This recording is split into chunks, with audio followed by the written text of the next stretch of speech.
Nagpa-drawing sa ako ang akong pag-umangkon, mao ni ang iyahang ipa-drawing, iyahang gwapa kaayo nga dalaga.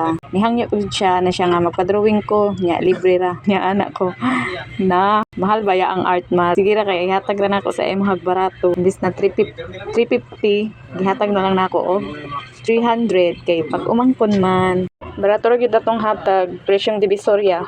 Charot. May nalang pod na atay pamugas kay may dugay pa may swelduhan.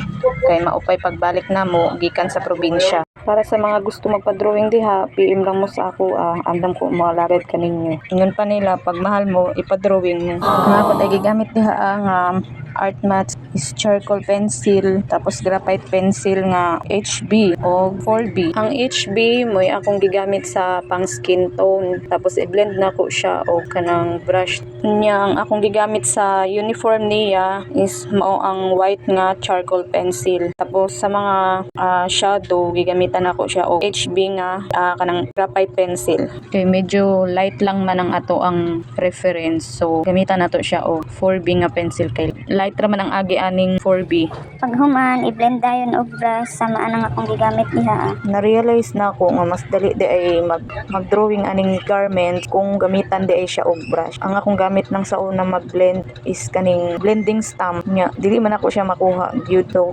na-realize na ako nga magamit ka ako og brush. Kanang makeup brush ba.